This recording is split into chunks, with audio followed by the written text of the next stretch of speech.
Hi everyone, welcome to THT, and today we're going to talk about how to counter Han Yellow. So, as you know, Han Yellow is doing very well in the current season of PQ, and it's probably the most uh, successful deck, I would say so far. There's multiple reasons for this. I think that Han Yellow has always been a very powerful deck, at least until set 2. It's just that in set 2, there were some very strong counters to the deck. Notably, it was relatively weak to the most powerful deck in the game, which was Boba Yellow. Boba Blue, Boba Green in general, or just Boba in general was just very good against Han. And I also think that a lot of people kind of picked up on the deck and learned how to play it. And I also contributed immensely in the how the deck has performed. It's a very difficult deck to play, so therefore more people picking up the deck and playing it better and better has definitely had a massive impact on the deck performance. So obviously now begs the question is how do you actually counter this deck? What are the biggest line of plays that can make you win? Obviously it's going to depend on what kind of deck you're playing, but I'm going to try to provide here some general answers of the kind of thinking process you can get through if you really want to beat this deck, which I think you should if you are going to be playing Stars Unlimited at a competitive level, because it is currently the deck to beat. So, the first thing I want to answer is talk about the bad ideas, the things that are not a good thing to do against Han Yellow, and that's going to come down a lot to the kind of game plan the deck is going through in order to win games, and what sort of game plan you should not, the kind of strategy and sort of game plan you should not be applying in order to, if you really want to have a good chance of winning this matchup. So the first thing I want to talk about is not having any anti 5 HP removal before turn 3. So one of the key aspects of the deck is the idea that you're going to be playing a lot of units that have 5 health in the early stage of the game. It's kind of like the common theme you can see over in Han Yellow decks. They're going to be playing those liberated slaves, they play the DJs, they play the tech, they played a whole bunch of different units that have 5 health. Even later on, you can also play Kira. And 5 HP is a very, very big breakpoint if you want to be able to interact with the Han player, and that's very important to interact with it, because the kind of deck that if you don't interact with it at all, you kind of ignore what it does, it's gonna beat you very badly. And that's one of the aspects of Han Yellow, is like he can actually cheat resources to play.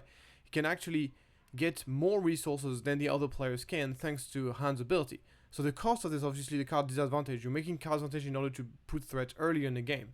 But if those threats that he's putting out earlier in the game are not answered, this is like a massive amount of value for the hand player. He's really getting very far ahead. However, if you manage to deal with those units fairly efficiently, then you're basically doing a 2-for-1. You're trading one cards for one card of the opponents, as well as the additional card that they probably spent to push that unit earlier. So being even more so than against all the deck, all the proactive strategies, whenever you're playing against Han, you want to be able to answer, you want to be reactive, you want to be able to answer what it does to some extent. And even the most aggressive decks like Sabine still have to be playing relatively reactively to what the Han player is doing, and he needs to be able to answer some of the threats.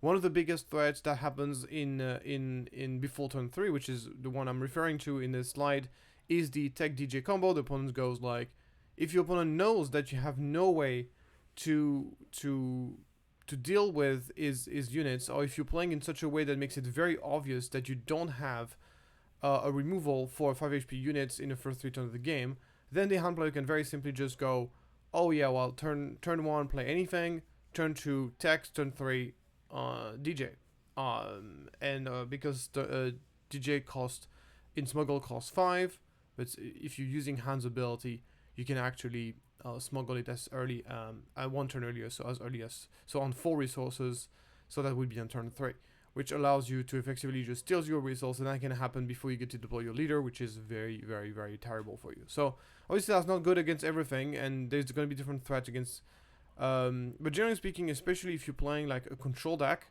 or a deck that has a leader that deploys on 6, you're going to be wanting to have some sort of removal that can interact. At least you have to make your opponent respect the fact that you can have an answer to the deck DJ combo, because if your opponent knows that you have no answers, it makes it very, very easy for them to just do that. And if a tech resolves before you get to deploy your leader, or if you're playing like a very late game focus deck and a tech gets resolved early and you don't have an answer, that's pretty much game over. Like being deramped in this game is just incredibly powerful. But it doesn't have to be that way. Most smart Han players will respect you having a removal because it's such a big blowout if you do, because not only are you getting rid of the unit, you're also getting back the resource. So if you have, you should have some amount of anti-5 HP removal in your deck, and if you don't have it in hand, you should at least represent it, which we'll get into that a little bit later on in that video. The second point is trying to health value Han Yellow deck. So you can try to draw cards. Drawing card is good against Han Yellow because it makes selective discard less effective. So having sure you always have gas against Han is very important because you're not gonna outgas him. So any card related to kind of try to make your opponent run out of gas. Mostly like I see a lot of people kind of advertising like pillage against Han Yellow. I think this is a terrible idea because nowadays Han Yellow play a tremendous amount of smuggle, way more than anything else. They have loads of ways to kind of like they play like those 6-cost smuggle like Zori or the new Million Falcon. And those cards, basically, the point of them being in the deck is that if the Han Solo gets answered while they're trying to ramp into a double ramp turn 7, they have a backup plan. They have something they can play from their discard for 6 resources that will allow them to make sure they still do have a decent turn despite their hand being countered. And so obviously, because the deck does a lot of card disadvantage early on in the game, using Han's ability, you need a lot of smuggle. So obviously you're playing 3 copies of tech. You can also smuggle those DJs for 7, which is very powerful. And of course you got all those hotshot DR44 blasters and possibly the jetpacks as additional smuggle cards. So you're not gonna run a Han. Realistically, you're not gonna run a Han player out of gas. It's always gonna have something cool to play. So generally speaking, playing the pure control plan of just trying to answer everything your opponent has and try to outvalue your opponent is generally speaking a bad strategy because the hand player is never going to run out of gas. So the best idea is to try to have some sort of plan to end the game early, even if you're playing as a control player, which we'll get into that a bit later on in the video. But basically, cards that are trying to outvalue the opponent don't have an immediate impact on the board, like Pillage, are a terrible idea in this matchup, in my opinion. The third bad idea against Han is trying to race. Han is one of the best racing deck in the game. Notably, its ability to units that are notably like Cunning is by far the best racing card in the game, and currently, of course, the best Cunning deck is Han Yellow. So if you're trying to, as I said, ignore the opponent and trying to race, you're gonna be in big trouble because Han can race you. It's a deck that not only is very good at killing people quickly, thanks to Cunning, blasters, surprise strikes, tons of like pump spell that can attack for a bunch of damage, and the ability, of course, to put a relatively oversized threat relatively early on in the game. Can play like a 3/5s as early as turn 1. That means that trying to race a Han player can kill you extremely quickly if you're not interacting with it, if you're ignoring what it does. So in a situation where you are going to be playing, you're trying to play aggro and your opponent is also trying to play aggro, most likely the Han player is going to win. Especially if he draws a Cunning. If he doesn't draw a Cunning, maybe it's a different story. But if he does draw a Cunning, which is very likely to have at least draw one Cunning, you can expect your opponent to draw at least one Cunning throughout a game. Then the amount of damage swings that he does to you is just completely crazy, and you're gonna be in big trouble very quickly. The amount, trying to race a Han Yellow is very difficult. Not only that, generally speaking, most aggro decks nowadays play 25 HP base, either Tarkin Town or Energy Conversion Lab. And obviously Han Yellow is playing a 30 HP base. That's another advantage that the deck has.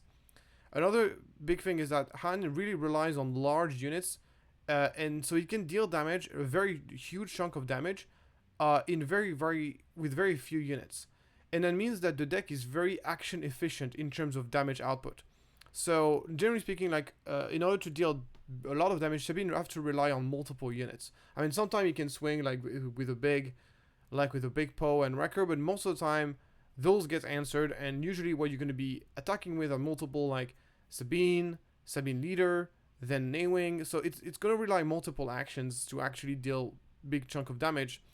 Han can deal massive chunk of damage with very few units. So it's more action efficient, and action efficiency, especially in mirror aggro, is very very important. Because sometimes it's not so much about in how many turns can you kill your opponent, but also many actions can you kill the opponent. No, those kind of aggro mirror really comes down to those action economy, which are very important. Another thing as well is that if you're playing Sabine, one of the advantages of playing Sabine is that Sabine has a lot of reach, which means that even if he gets interacted with, if the threat gets answered, you have options to outreach the opponent, deal extra damage regardless of the board state. And that's something that is very strong with Sabine. It's something that a Han Yellow deck cannot do. But Han Yellow it suffers a lot more by being interacted with compared to Sabine Green.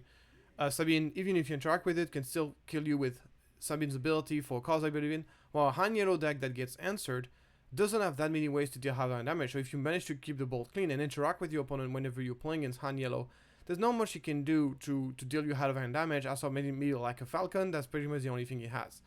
So that's something that you're getting. Not only are you getting punished for ignoring your opponents more when you're playing against Han, you're also getting rewarded for interacting with it more, as opposed to other aggro decks. So there's something to keep in mind is that against Han, but more than any other deck in the game, that trying to ignore what he does is not a good idea, while trying to be interactive with him and answer what he does, that's a good idea.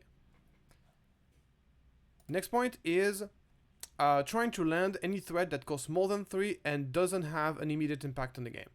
So that's basically a thing of like, one of the main characteristics of Han is like the way the deck interact with the opponents, especially expensive threats, is going to be through the way of bounce. So bounce is the idea of taking an opponent unit and turning it back into your opponent's hand, using Waylay, using counting a bouncer, sometimes using Cunning. And those kind of bounce spells, the Han plays more bounce spells than any other deck in the game. And that's something that you always have to keep in mind whenever you are thinking about what kind of threat you want to resource and which one you want to play. And in this case, any threat that costs more than 3 and doesn't have an immediate impact on the game, more than likely you're going to be resourcing them, because having those kind of units getting bounced back into your hand is such a massive tempo swing in favor of the Han player that it's usually the result of you losing the game.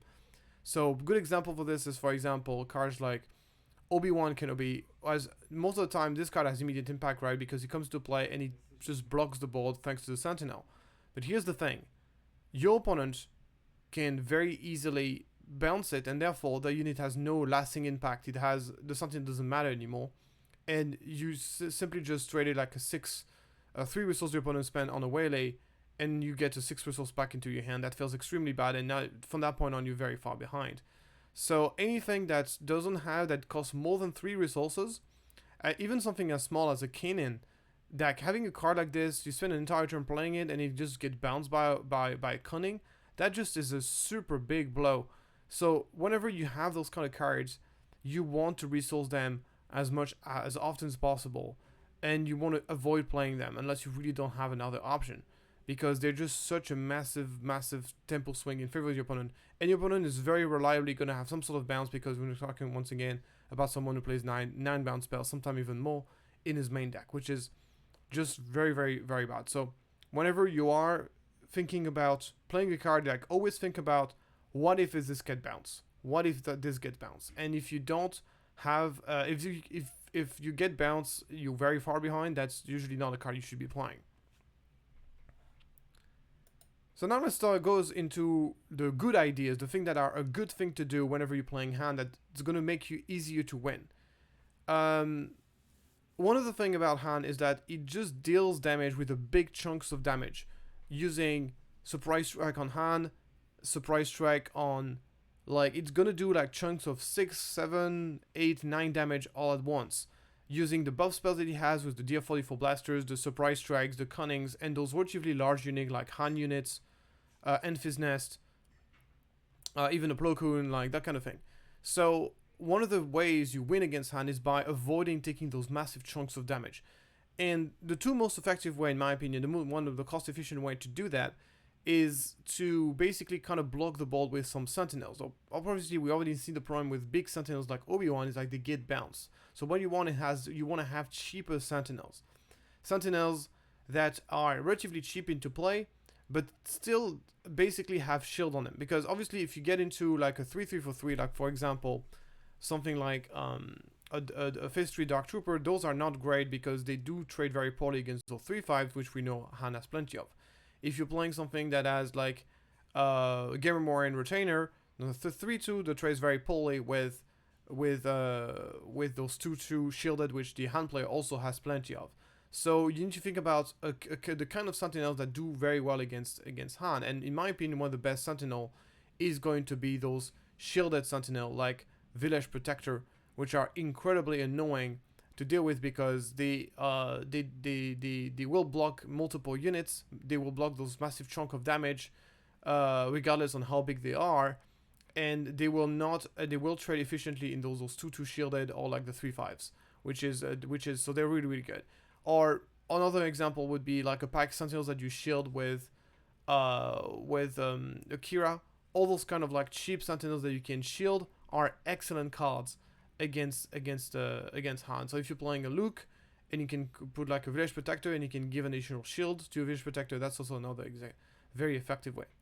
More generally, exhaust effects in general are very powerful against Han because once again they come out, you can exhaust them. It's really good against Han as a leader, as it prevents for him to trigger the on attack ability, but they're also really good against those very large units. People who get Cunning on them, you get an exhaust effect. It's such a massive blowout because most of the time your opponent wants to play Cunning, wants to give +4 attack to already units. You exhaust that unit, you're suddenly so far ahead. And because exhaust effects are relatively cheap, sometimes even free if you're talking about Bamboozle, then it's very difficult for the Han players to play around those. So they're gonna have to run into them, and if they get blown out, that's a big win for you. Second is we can make selective. So one of the big characteristic of Han Yellow decks is that they have a lot of selective discard. So they have cards like Body Rook and Kira and Spark of Rebellion. So one of the way you can make those selective discard being less effective is by being able to draw a lot of cards. So I've already said earlier that outvaluing opponent was not a good idea. So here I'm not so much talking about outvaluing a Han player because I think that's not really feasible because of the amount of smuggle they play. However, what is possible for you to draw more cards, once you get a significant amount of cards, so first of all, it's going to be easier for you to find specific answers to what you want. Han Yellow is not the fastest deck in the world. It's actually not that fast of a deck. So you can afford, in the early stage of the game, to kind of draw a couple of cards using stuff like a Pershing or even getting like yourself a nice top target. Deathmark. And once you did draw a couple of extra cards, it just makes selective discard a lot less effective because the opponent is going to discard the best card in your hand, but you're still realistically going to have enough cards for you to come back. Or even better, if your opponents are already played the discard, then you draw a bunch of cards to kind of, and then suddenly the selective discard that was crippling at the beginning, it's not so crippling as you end up just drawing an answer afterwards. So I think drawing is relatively good against Han. It helps you in the late game. It helps you find those specific answers, and it does make selective discard a lot less effective. So the two breakpoints for whenever you're playing against Han Yellow is the 5 damage breakpoint and 6 damage breakpoint. So 5 damage breakpoint will allow you to get rid of all the 3-5s, which is basically representing the 3-5s and the 2-5s, which are representing all the early game of the Han players, the first 2 turns.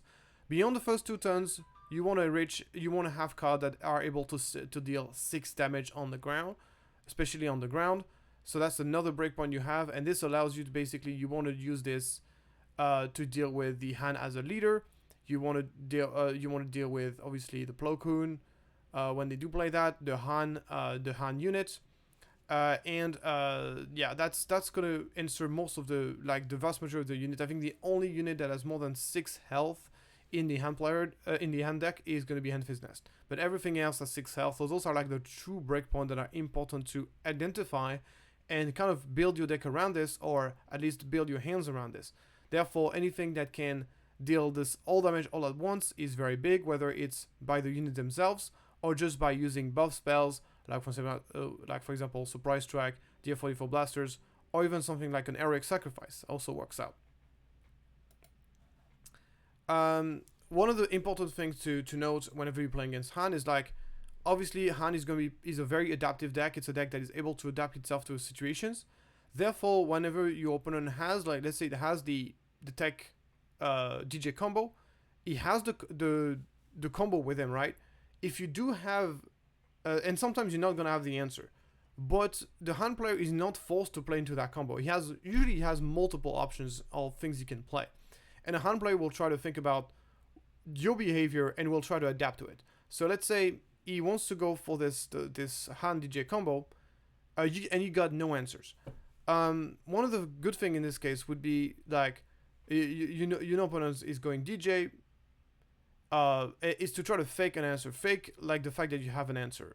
And if your opponent has a hint that you might have an answer, he's not gonna go for it. So sometimes just by the way you play, you can really kind of communicate to the opponent that you have an answer, and that's basically you can bluff the fact that you have an answer, and that can force the opponent to make the play that is not the most optimal play. Probably one of the most famous examples for this is probably when Hans deploy as the leader. So basically, your opponent is ready to go Han as a leader, and he wants to go double ramp into Enfys Nest or double ramp into a Han. Well, you can just go, and let's say you got no answer. Your opponent will usually try to like, he might actually not deploy Han, or you actually might play a Spark of Rebellion before playing Han, and that's really good for you because it means that you are. It usually means that it's not going to be able to play a 7-drop if you play Spark of Rebellion, so you can just go, oh yeah, well, just pass. I'll wait for your hand to deploy, and then okay, well, my opponent is going to go, well, I'm going to Spark Rebellion first and see what happens. And therefore, you know, okay, well, cool, I got nothing in hand. You got bluffed out, man. Now you can't play 7-drop anymore. So that can really be very effective. So if you don't have an answer, try to bluff it. That often can lead the opponent to make some alternative plays. And because Han is a deck that has so many ways to play the game, it usually is going to have alternative to try to take the risk of going for the most optimal play. So basically, one of the characteristics of Han is that Han has a very big trouble dealing with very large things. As I said earlier, the only answer they have is the waylays and the bounce. But the thing with the bounce, right, is like bounce are very good against things that don't have an immediate impact on the game. Therefore, you come into play, you bounce them, and then it's a huge value swing. It's just a tempo swing, sorry. But if you're playing something that does have an immediate impact on the game, something like a Vader, a Maul, or an Avenger, then suddenly bounce feel a lot worse, because then your opponent can just replay the card. You get once again the entering battlefield effect, and the thing is like very big threats that are both have an immediate impact on the game and have to be answered, otherwise they're just gonna kill you over time. Those kinds of late game threats are very powerful against Han because they don't have a permanent way to deal with them. Therefore, keeping those units around is just a constant like value swing in his favor, and that's just completely takes over the game. And in my opinion, if you're playing a control deck, it's a much more effective way to win the game by winning the game, you landing those massive threats rather than trying to add value to the opponent, which is never going to happen because your opponent has just too many smuggle. So you're probably better off just trying to land those massive units. We'll get into more details later on what those kind of big units I'm talking about, but those kind of massive threat that have an immediate impact on the game and do require an answer, otherwise you just die, those are extremely good against Han. So yeah, this falls directly to what I was talking about earlier, is that Han is not running out of gas anytime soon, so have a plan to be able to close the game quickly, regardless of what kind of deck you're playing. And that's even if you're playing a control deck, you're not gonna outgas a Han player. He's always gonna have stuff to play, and if it takes you too long for him to kill him, eventually the Han player will get you. So in my opinion, and that's one of the reasons why Han is quite good against control, is because of it. But if you're playing control with if you're playing a lot of very large threats, and you can prevent the the hand player from resolving the DJ, which is not that difficult to do if you have the appropriate removal in your deck and you're not playing an idiot of just tapping out when your opponent can play a DJ. So if you're not getting deramped by DJ and you're playing a control deck, all you gotta do is stay alive until you get to those to those big cards, and once you get to those big cards, it's basically just game over. But you need to have a way to close out the game. Something, of course, your opponent can discard them. So you need to have multiple of them into your deck. I don't believe at all in this current meta, if you're playing a control deck and you're playing like, oh yeah, I'm playing late game, so I'm playing just two copies of Avenger, 2 copies of Snoke, and that's it. No, it's not gonna cut it. You need to have like a lot of redundancy in terms of large threats, because your opponent is gonna be able to discard some of them. So you need to have a redundancy of them. But if you do, then it becomes, and you reach the point in the game when you can play them, which is not that difficult to do in my opinion, then you just land those threats and there's nothing the hand player can do about it. Anyway, so that was basically kind of general ideas of what are the good things and the bad things to do. Now let's talk more about the specific cards we can kind of think about, and I'm gonna go about it with each of the aspect on each aspect. So starting with the Cunning aspect. The starting Cunning aspect is the first card I want to talk about that nobody talks about really is Boba Fett, which is a card that really fell into out of popularity in terms of units. I think this card is excellent against Han. I mean, and a big reason is because this card is reaching very early on in the game the 6 damage breakpoint we were talking about. So obviously it has a clear counter to it. Is obviously you go 3-5 against 3-5, your opponent goes DL44 blasters and trades with your Boba and has his unit left alive. Is kind of a bad deal. But at the end of the day, DL44 blasters cost 3 resources, right? So you are basically trading a 3-drop for a 3-drop, and you're also forcing an attack from his opponent units for this to happen. So this is the worst case scenario for Boba, and it's kind of like sucks, but it's not like the end of the world if that happens. However, if your opponent does not have the 44 blaster, then suddenly Boba becomes really strong. Because then, once again, there's not really going to be many ways for him to kind of one-shot this Boba, and unless having to spend like huge amount of resources. And then every time he just attacks your base, well, Boba can kill the 3-5s, can attack into the opponent leaders, can attack into the opponent. It's just a card that the opponent needs to answer. And that's just kind of a strong thing to do for like a 3-drop. So having a unit that is relatively cheap, that is just a generally good card you can kind of put into your deck and be happy about it, and is able to reach the 6 damage breakpoint that's going to allow you to deal with 99% of what your opponent has in his deck, that in my opinion is quite good. Not only that, it also works very well against those 2 shielded units, because it's 2 instances of damage, deal 3 and then 3 again.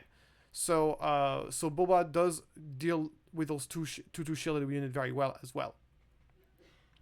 The other card is a bit more obvious. It is obviously No Good to Me Dead. We already talked about that exhaust effects are very strong against Han, but obviously No Good to Me is one of the best of them. The ability, of course, for such a cheap price to exhaust the opponent leader and preventing him from readying, which means that you're blocking effectively 2 ramps coming from the Han. From the moment it comes into play, you prevent him from going to 6 to 7, and in the turn after, preventing again from ramping again. That's such a huge blow.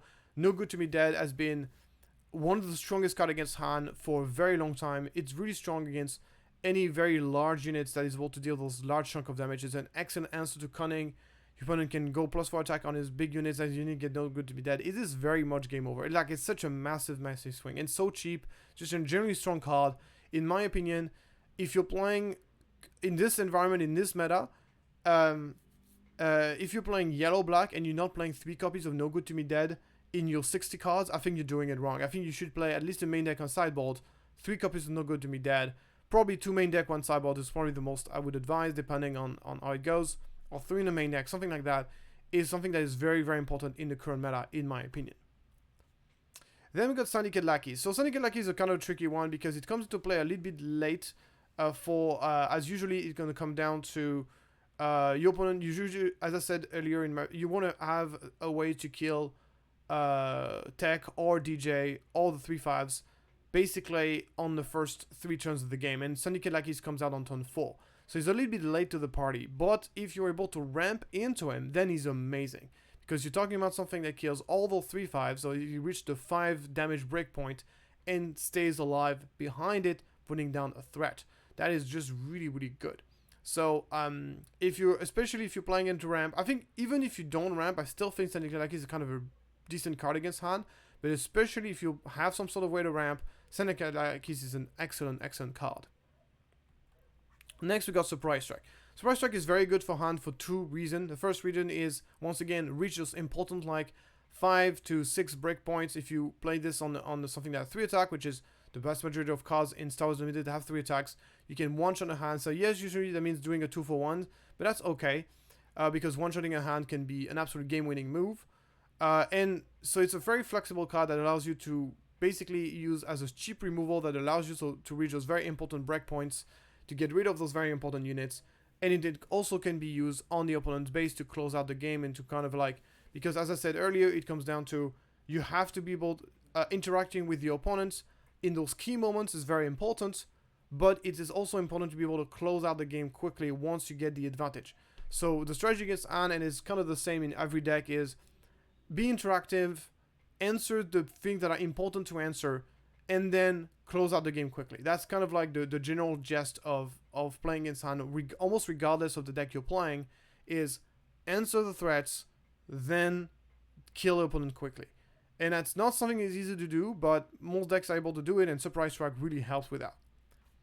Then we got Swoop Down, which is specifically a card that you wouldn't want to play in a Django deck. Very, very strong, because for 1 resource you get a +2 attack bonus, which, so you play this on the 3-2 flyers, which the 3-2 in space, which the Django Fett has plenty of, and I will reach the breakpoint of 5, which allows you to kill all the 3 5s, and because you get the -2 attack as well, 3 - 2 is 1, so if you play this on the 3-2, your 3-2 will survive and kill the opponent unit, so it's basically a removal for 1, which is very, very strong. Obviously you have to have a 3-2 fly into play, but that's not difficult to do. Keep in mind that the Han player will very rarely kill your 3-2s unless it plays a Minion Falcon. So it doesn't have that many ways to deal with those 3-2 in space. And so Swoop Down is very easy to use and very powerful against Han, in my opinion. By the way, I'm gonna give credit where credit is due. This is something that was suggested by Beton, which, as you know, is a very seasoned Django player, as well as a very seasoned Han player. He's playing more Han red than Han yellow, but he's from the Swoop Racers. Encourage you to check out his channel as usual. Next we got Plo Koon. Plo Koon is very strong against Han because, very simple, it reaches the 6 damage breakpoint.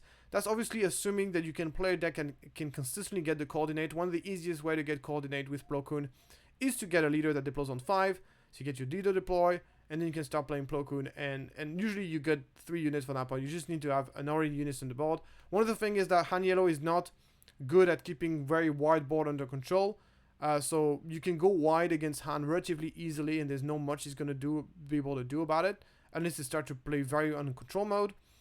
That means that Plo Koon is often going to be able to be 6/6 for 5 in the specific matchups. So being able to come into play, get rid of those 6 health units, and staying alive at the same time is very, very strong. One of the reasons why Plo Koon is not amazing in hand, but Han players have started to play Plo Koon in their deck, even though just as a 1 or 2 off, just because it's an excellent card in the mirror match. And then finally, a card that I really like against Han is Bamboozle. Bamboozle is really strong because it's very unpredictable, as it can be played for free, and it has this exhaust effect that is really strong against Cunning, very strong against Han's leader, very strong against those very large units, very strong against Enfys Nest, that kind of thing. Tap effect are just really strong, as I said earlier, and the ability to return an upgrade to opponent's hands, really good against those shielded units, which the Han player played plenty of, and also very strong against DR44 Blasters. Get to return the card back into your hand. DR44 Blasters is still like a 3 resource upgrade at the end of the day, so it's not bad to turn them back into your opponent's hands. So Bamboozle I really like as well. Moving on now to the Vigilance cards that are really good against Han, and we're going to start off with Dr. Pershing. So I like Dr. Pershing against Han if you're playing a control deck, because, as I said earlier, one of the best way to kind of like counteract selective discard is simply just to be able to draw a lot of cards. And Pershing is really good at this. One other thing as well is that Pershing is a deck that doesn't run Tarkin Town, and it's a deck that usually has early game unit that don't deal that much damage. The 2 units, usually they're going to have 2 attacks if they're like the 2/2 shielded, or 3 attacks if it's the 3/5s. But having to use your early game plays that you've spent some extra gas into it just to deal damage to a unit is not something the hand player wants to do most of the time. Usually he wants to put pressure on the base. So Dr. Pershing either is going to draw you a million cards, or it's going to draw you at least 1 or 2 cards and require an attack from the opponent to be dealt with. Either way, it's a win-win for you. So it's a really, really good game. If you're playing a control deck, turn 1 Dr. Pershing is very, very strong turn 1 play. Then we talk about Avenger. So Avenger, yes, it's expensive. So obviously, if you get deramped by a DJ, you're in trouble. But as I said earlier, preventing this from happening is not that difficult to do if you're playing control, assuming you're playing the right cards in your deck. And once you reach Avenger, the game is very much over for the hand, unless you're just too far behind. But so I think Avenger is just a great, great, great finisher for control decks if you're playing against hand, because comes to play, deals with the units. Hand players don't have that many units into play. It's a deck that that is not necessarily very easy at going wide.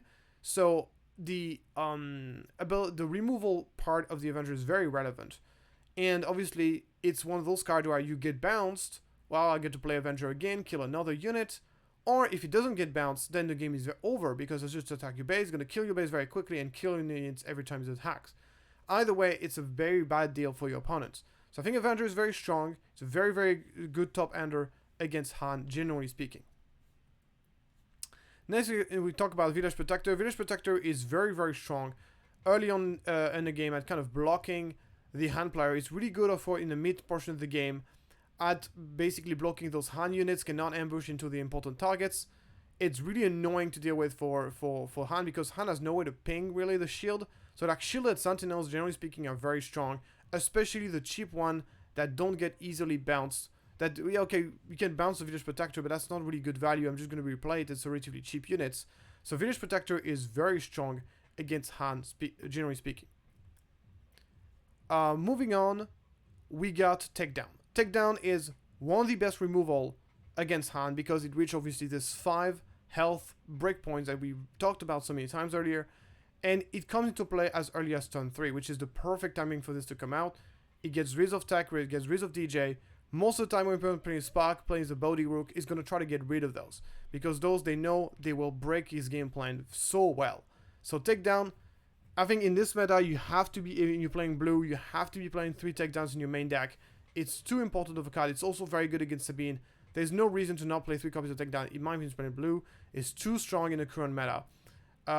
It's too strong against Han for this to be ignored, and too important to have this as an answer. If you want to stay alive in the game, a takedown well placed will do that just well.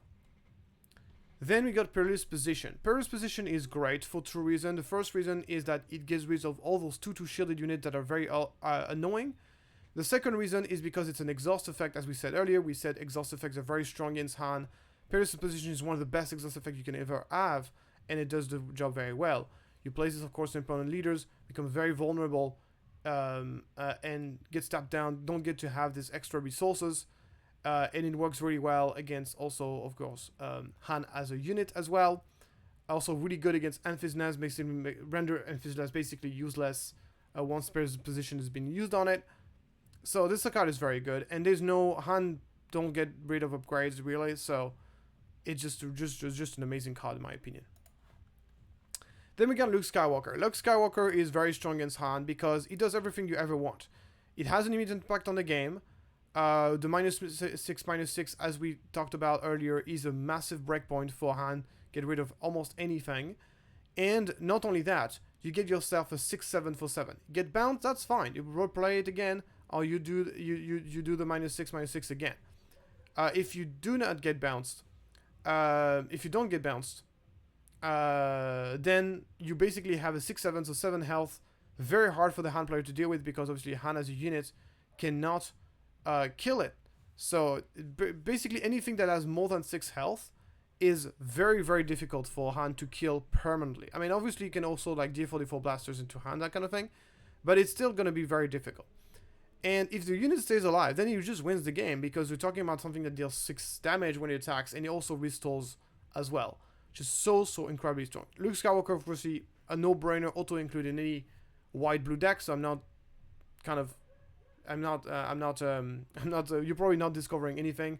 But I think this card is specifically good against Han. Just make sure you get the -6/-6 instead of -3/-3, which is not that difficult to do against Han, because Han is usually not going to try to actively kill your units, so you are going to have units into play most of the time. So you can just like sacrifice units into something, then you get to trigger Luke and do some cool thing. Another card that not many people talk about, but I think is excellent against Han, is his Redemption.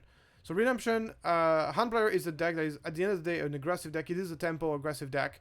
So healing against a Han can be very strong. The problem most of the time with healing is that you don't really heal enough, and it's usually more effective to stop the enemy units and to exhaust them or to block them with sentinels rather than the healing. It's actually more efficient against Han because they have those kind of massive chunk of damage. However, Redemption is kind of the exception to this because the amount of healing you do with Redemption is so insane that it is very impactful. Not only that, it gives you a sentinels in space, so prevents the so it can trade with the flying units that the Han player might have. It's enough to kill even the big Minion Falcon, the 5/5 flyer. So it's really good at stopping anything the Han player does into space, and it also once again gives you an extra unit that can close the game relatively quickly. One of the cool things about Redemption is like most of its value comes from its when played ability, meaning that when it gets bounced, that's actually not a problem at all, because you got most of the value coming out of the Redemption is to heal 8, and you get to play it again and heal 8 again. So it's a late game threat that is difficult to deal with, does exactly what it's supposed to do, block the space, heals you a bunch, and on top of that, it's almost immune to bouncing because, yeah, you can bounce it, play it again, and heal a bunch. That's just so effective. Let's talk now about Command. So in Command, we got ourselves 7 cards. Card number 1 is Darksaber, so specifically Darksaber into Sabine. So upgrades are very bad against Han, generally speaking, because you play an upgrade on something, then it basically is a magnet to get bounced by something, you're going to lose the upgrade. So expensive upgrades, horrible against Han, excepted when you play them on leaders. So I could have Darksabered, I could have also put Boba Fett's armor in the same thing, but obviously Boba Fett's armor is a much more niche because it belongs to a deck that is not really part of the meta at the moment, which is just Boba Daimyo. But Darksaber specifically, Boba Fett's armor onto Daimyo or Darksabers into Sabine, both of those upgrades on leaders are very strong against Han because they have no real way to deal with it. It makes the Sabine comes into 8 health, very difficult to deal with, and then you can actually start, this is one of the few examples where you can really start like kind of racing a Han player. You got to be careful about Cunning to be tapped down by Cunning, or you have to be careful about Bamboozle, but Bamboozle usually doesn't see play in the main deck. And actually, one of the reasons why you see so many Han players actually playing Bamboozle in the sideboard is specifically for that, because they know Darksabers on Sabine is so fucking dangerous. So that's something to keep in mind. Next, the obvious one, Scanning Officer. Scanning Officer is one of the best anti-Han card ever, because its ability to get rid of Smuggle card is so good. But that's really not the getting rid of Smuggle card the most important one. Is the fact that you get to tap down enemy resources and you can completely break the momentum of the Han player doing that. So good example for this is obviously you play this on turn 1, your opponent just spends the resources to play an extra resource using Han, and then you play the Scanning Officer and you reveal the 3 resources and you remove them. So one of the advice I give if you're playing against Han is don't play the Scanning Officer right away. Wait your opponent for him to actually if you play the Scanning Officer after your opponent actually plays down a resource and you play Scanning Officer at that time, it's so much more powerful because then you get to basically cancel out the ramping that the Han player did, and it also gives you more chances to remove even more cards with Smuggle. And the Smuggle, there's just so many Smuggle cards in hand, it's almost impossible to mess with that card, and just because Han's just playing so many Smuggles. But obviously, Scanning Officer is not only good in turn 1, it's also good at almost all stages of the game. Your opponent just goes double rent into 7, plays Scanning Officer, well, okay, I'll reveal 3 cards, very likely I get at least 1 Smuggle out of it, and suddenly you can't play a 7 drop anymore. If you get 2 Smuggle cards, then suddenly you can't even play a 6 drop anymore. That just is so effective for 2 drops. That is going to be also quite good at kind of like getting rid of those 2 shielded units as well. So Scanning Officer is an amazing card. Right now, I feel like considering how powerful Han Yellow is currently in the meta, I feel like Scanning Officer is really underplayed. In my opinion, Scanning Officer, if you're playing green, you want this into your sideboard at the very least, and I think there's a lot of decks that could afford to play this in the main deck and usually don't, and that's a mistake. Just such a great card against Han. Then another card I really like against Han is Maul. Maul is great because obviously it's an expensive card, but it comes into play, kills almost pretty much anything, including Infizness, which is great. One-shot almost anything, and will be able to stay alive most of the time. And once Maul is into play, then it can actually start attacking for 7 and be very, very oppressive. So it's a card that just find this very solid. It gets bounced, it's okay, you already got most of the value out of it because of its ambush ability. Usually Han player don't play any sentinels, so you can really almost ambush into anything you want with Maul. It's also like basically ambush card, generally speaking, ambush card that deal 5 to 6 at least 5 damage are very strong against Han, generally speaking, because Han doesn't play sentinels, and Han mostly play on the ground, which means that there's just a wide variety of different cards you can kill with the ambush cards, and Maul is one of the best cards you can ambush with. So yeah, ambush cards that have between 5 and that have at least 5 attacks are great against Han, generally speaking. Vader is another great card against Han, in my opinion. Maul is more obviously powerful, so that's why I put it on this list, but both of those cards are great against Han. Moving into Om1. Om1 is great against Han because for the same reason as Redemption and Avenger, it's a card that your opponent can only really deal with it by bouncing it, and whenever you do bounce it, you still got a lot of value by being able to get a very powerful when-play ability where you get to bring back a card from your discard pile. One of the best cards to bring back with Om1 is the card we talked about earlier, is Village Protector. So you play Om1 into Village Protector. Village Protector is so annoying to deal with. Being able to bring this back with Om1 is great. And once again, your opponent doesn't bounce Om1, you pretty much lose the game. You're talking about a 7/7 that restores 2 and gives restore to all of your units. A Han player cannot deal with this unless it was already incredibly far ahead. So Om1 is one of those great late game cards against Han, generally speaking. Then we got Resupply. So Resupply, of course, there is a big if for Resupply, is if your opponent did not discard it using Spark of Rebellion or Body Rook. If it didn't, Resupply is one of the best cards against Han. If you are able to ramp on turn 2 against Han, the game looks completely different. Suddenly, you can start playing all the late game cards you can play. You can start playing them because before like DJ can come out. You can start like very interacting, but outscaling the Han player a lot faster than normally what you would. Because really outscaling the Han player with larger, bigger unit than he can play is really one of the most effective way to win against Han. And being able to do that earlier with Resupply is a huge deal. So in my opinion, ramp is one of the best things you can have against Han. But obviously Han does have answers to it. It has to play. So Kira usually comes to play too late. But basically, Spark of Rebellion's Body Rooks are really good at getting rid of Resupply. So obviously there is a caveat to it. But if you can make it happen, Resupply and ramp is weird. And it's not a coincidence that some of the best deck against Han, in my opinion, are ramp decks. I think that blue, black, green decks are really strong against Han. And the big reason why that's the case is because of the ability to outscale the Han players, being able to play the Scanning Officers in the early of the game, and then being able to play those resupplies, those ramps, which are so effective. Then we got Reinforcement Walker. Basically, kind of the same thing that I said about Om1 also applies to Reinforcement Walker, but to a lesser extent. I don't think Reinforcement Walker is as good as Om1 and Redemption, but it does also a good job. Comes to play, heal your base, and then once again, 6/9 sightline is spectacular against Han. 9 HP, like good luck if you're Han player to get rid of this. I think the only way for Han players to get rid of a Walker like cleanly is to just go Surprise Strike with Han, which is not that easy to do. And then you got something, the 6/9 is a really strong sideline against Han. And then once again, immediate impact on the game. So if it gets bounced, you get some damage out, you get some healing out of it.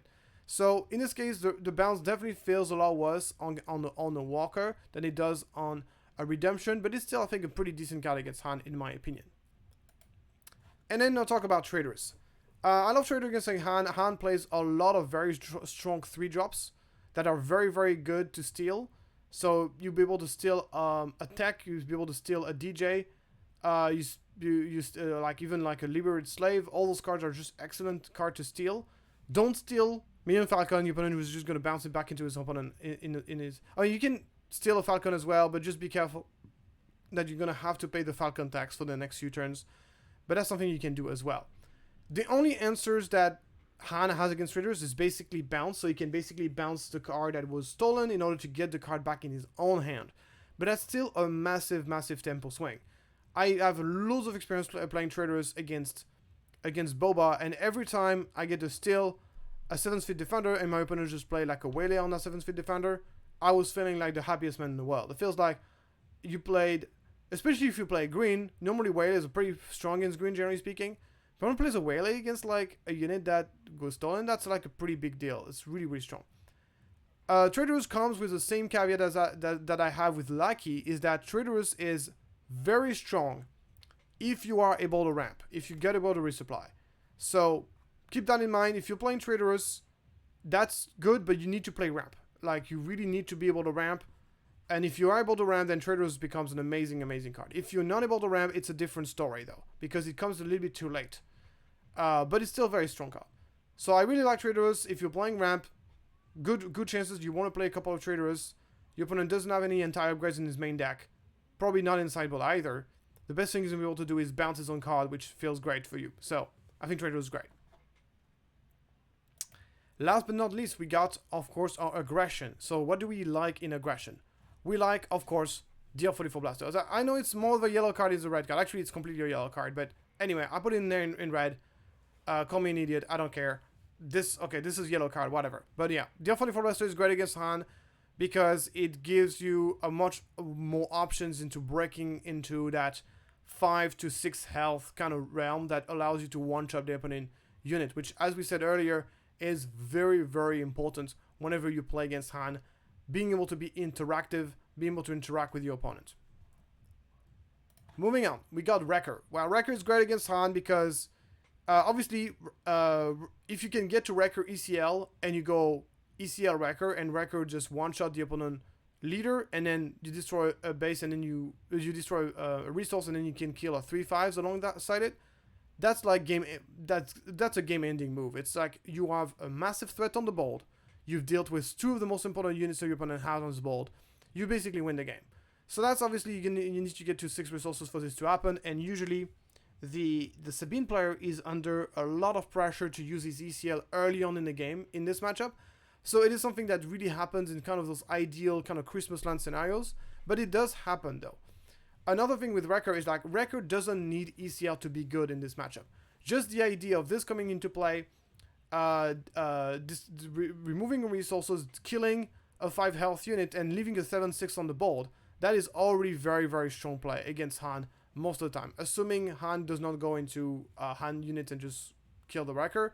But even that happens, it's not the end of the world. We still manage to kill enemy units with the one-played ability. So I think Wrecker is just overall very strong against Han for that reason. Next, Poe. Poe is better than Wrecker against whenever you're playing Sabine versus Han, and the reason is because it comes into play at the ideal moment. So it turns into play on turn 4, which is the moment you need to ECL the Poe and kill and one-shot the opponent leaders and one-shot the Han, which is so incredibly important. The discard effects are not as powerful against Han. You can get rid of a shield, you can get rid of a blaster, that's kind of nice. And sometimes forcing your opponent to discard a card can be very strong when your opponent has very few cards in hand, which is often the case when Han has to use the ability relatively aggressively, and that can be really effective as well. But really the main thing about Poe is Poe ECL, one-shot enemy leader, that's what you want to do. That is just so impactful. Then we got Deathmark. I really like Deathmark against Han. You play this early on, obviously assuming you're playing a Bosk deck, whether you're playing Bosk green or Bosk blue, and then you start pinging off shield. You can and then there's not a lot of ways for Han. Doesn't play Bamboozle, doesn't play like Bright Hope, so it doesn't have many ways. Doesn't have anti-upgrade, so unless he basically waylays his own unit, he doesn't have many ways to start bounces. I think that bounces generals are very strong against Han. and so it doesn't have a lot of ways to deal with it. And then when it triggers, it draws 2 cards, possibly 4 cards if you have Bosk out. And from that point, it's very difficult for Han. The selectivities card become very bad. You get so many cards in hand. It's you got all the answers you want. And you can play this early on in the game in a moment where the Han player doesn't put too much pressure on you. And as I said earlier, Han is not the fastest deck in the world. You can definitely afford in the game, sneak in a Pershing, sneak in a Deathmark, sneak in a resupply. This is something that's very reasonable to do against Han, as opposed to Sabine. And this will give you a massive advantage going into the mid game. Next, another card I really love against Han is Fourth Throw.